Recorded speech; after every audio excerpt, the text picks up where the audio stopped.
The moon hung low in the sky, casting elongated shadows that stretched across the deserted alleyway.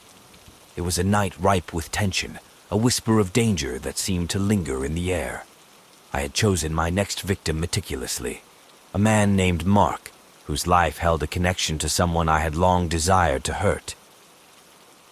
As I followed Mark through the labyrinthine streets, the sense of anticipation grew like a storm brewing on the horizon. This hunt was different.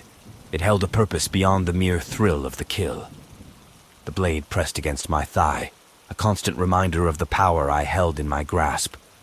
Mark's steps were quick and determined, unaware of the darkness that stalked him from the shadows. His connection to my target made him a pawn in my sinister game, a puppet whose strings I would pull to elicit the desired reaction. Revenge was a potent motivator, a fire that burned within me, driving me forward.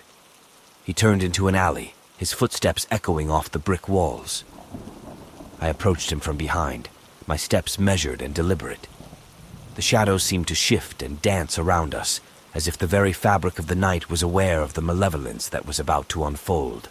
With a swift motion, I lunged, my gloved hand covering his mouth to stifle his scream. His eyes widened with terror, the recognition of his impending doom flickering behind them.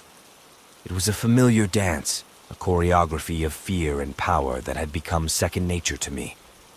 But as I raised the blade, poised to strike, a sound pierced the silence, the distant wail of a police siren.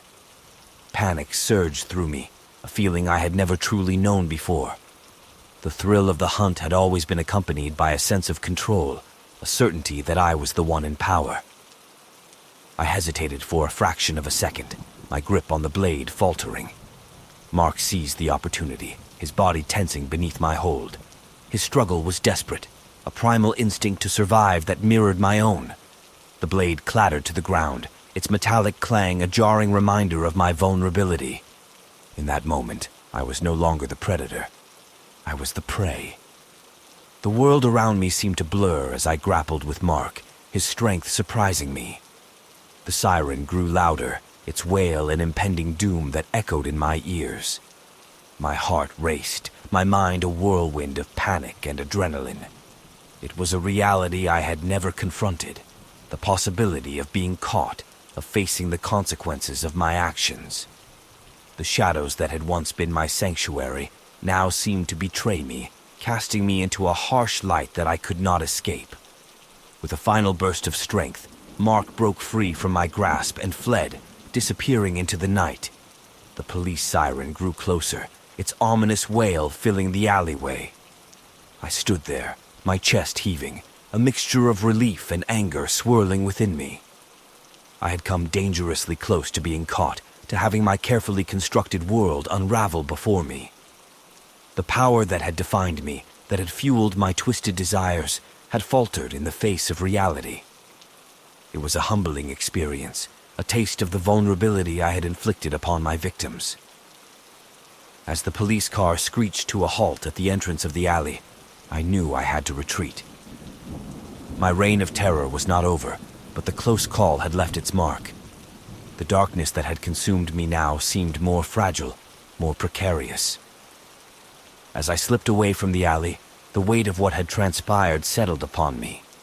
The city's pulse continued to beat, oblivious to the turmoil that had played out in its midst. The close call had left a scar, a reminder that my power was not absolute, that the dance of shadows could be disrupted. And as I vanished into the night, I couldn't shake the feeling that the hunter and the hunted had momentarily switched roles. The dance of terror that had defined my existence was a delicate balance, a dance of power and vulnerability that could be shattered by a single unforeseen event.